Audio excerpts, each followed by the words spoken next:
നമസ്കാരം. ലോകത്തിലെ രണ്ടാമത്തെ സാമ്പത്തിക സമ്പദ് വ്യവസ്ഥ എന്നറിയപ്പെടുന്ന ചൈനയിൽ നിന്ന് ഇപ്പോൾ പുറത്തു വരുന്നത് തകർച്ചയുടെ വാർത്തകളാണ്. ബാങ്കുകളും റിയൽ എസ്റ്റേറ്റ് സ്ഥാപനങ്ങളും നമ്മുടെ കരുവന്നൂർ മോഡലിൽ തകരുന്ന വാർത്തകളാണ് ഓരോ ദിവസവും പുറത്തു വരുന്നത്. ലോകത്തെ രണ്ടാമത്തെ വലിയ സാമ്പത്തിക ശക്തി, ലോകത്തിലെ തന്നെ മാനുഫാക്ചറിംഗ് ഹബ് എന്നിങ്ങനെ പേരുമയുള്ള ചൈന ഇപ്പോൾ വലിയ ക്ഷീണത്തിലാണ് എന്നാണ് വാർത്തകൾ പറയുന്നത്. വായ്പ പുനർക്രമീകരിക്കാനുള്ള കരാറിലെത്താൻ കഴിയാത്ത Chinese real estate company Evergrande പൂട്ടാൻ ഹോങ്കോങ് കോടതി ഉത്തരവിട്ടിരിക്കുകയാണ്. എന്നാൽ ചൈനയിലെ പ്രവർത്തനം തുടരുമെന്ന് കമ്പനി അറിയിച്ചിട്ടുണ്ട്.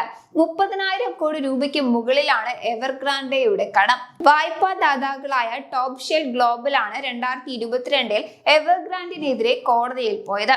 2021 ഡിസംബറിലെ വായ്പാ തിരിച്ചടവിൽ കമ്പനി വീഴ്ച വരുത്തിയതിനെ തുടർന്നായിരുന്നു ഇത്. റിയൽ എസ്റ്റേറ്റ് കമ്പനികൾ അമിതമായി വായ്പയെടുക്കുന്നതിന് ചൈനീസ് സർക്കാർ തടയിട്ടതോടെയാണ് ഈ മേഖലയിൽ ഒന്നാം സ്ഥാനക്കാരനായ എവർഗ്രാൻഡെ പ്രതിസന്ധിയിലായിരിക്കുന്നത്. വൈകാതെ കമ്പനിയുടെ ചൈനയിലെ പ്രവർത്തനവും അവസാനിപ്പിക്കേണ്ടി വരുമെന്നാണ് അറിയുന്നത്.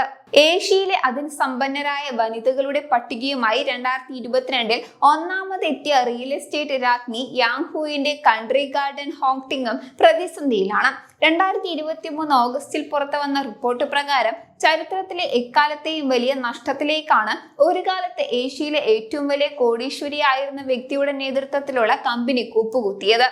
വിവിധ ബാങ്കുകളിൽ നിന്നും എടുത്ത കോടികളുടെ കടം തിരിച്ചടയ്ക്കാനാകാതെ കുഴഞ്ഞിരിക്കുകയാണ് ചൈനയിൽ റിയൽ എസ്റ്റേറ്റ് ഭീമനായിട്ടുള്ള കൺട്രി ഗാർഡനും എവർഗ്രാൻഡെയുടെ അധീവിധിയാണ് എന്നാണ് കാത്തിരിക്കുന്നത്.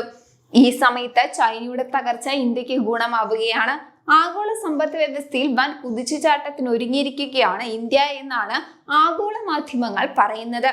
ചൈനയിൽ നിന്ന് നിക്ഷേപകർ കൂട്ടത്തോടെ ഇന്ത്യയിലേക്ക് ചേക്കാറാൻ ഒരുങ്ങുന്നതായാണ് റിപ്പോർട്ടുകൾ. ഇതോടെ ഇന്ത്യൻ സമ്പദ് വ്യവസ്ഥയിൽ വലിയ മാറ്റങ്ങൾ ഉണ്ടാകുമെന്നാണ് സാമ്പത്തിക വിദഗ്ധർ നിരീക്ഷിക്കുന്നത്. വാൾസ്ട്രീറ്റ് ഭീമന്മാരായ ഗോൾഡ്സ്മാൻ സാച്ച് ഗ്രൂപ്പ്, മോർഗൻ സ്റ്റാൻലി തുടങ്ങിയവർ ഇന്ത്യയിലെ പ്രധാന നിക്ഷേപ കേന്ദ്രമായി അംഗീകരിച്ചു കഴിഞ്ഞു. ചൈനയിലെ നിക്ഷേപങ്ങളും അവർ പിൻവലിച്ചതായാണ് സൂചന. $68 ബില്യൺ ഹെഡ്ജ് ഫണ്ടുകൾ മാർഷൽ വേസ് മുൻനിര ഹെഡ്ജിംഗ് ഫണ്ടിൽ US ശേഷം ഇന്ത്യയെ അതിന്റെ ഏറ്റവും പ്രധാന ലക്ഷ്യമായി ഉയർത്തി കാണിക്കുന്നു.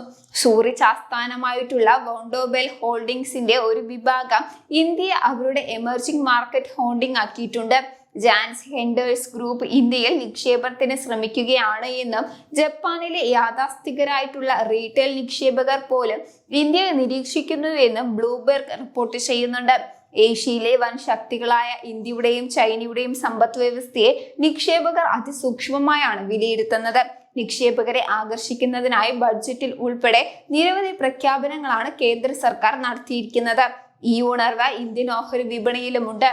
അതേസമയം ചൈനീസ് ഓഹരി വിപണിയിലും വൻ ഇടിവാണുള്ളത്. ചൈനീസ് ഓഹരി വിപണിയുടെ മുഖമാണ് ഷാങ്ഹായ് കോപ്സിറ്റ് ഇൻഡെക്സ്. നിലവിൽ ഇത് 2007 പോലെ അതേ നിലവാരമാണ് തുടരുന്നത്. അതായത് കഴിഞ്ഞ 17 വർഷത്തിനിടെ ഷാങ്ഹായ് സൂചിക നിക്ഷേപകർക്ക് തിരികെ നൽകിയ നേട്ടം വെറും 0 എന്നർത്ഥം. വാർത്തയുടെ നിറം തേടി തനി നിറം.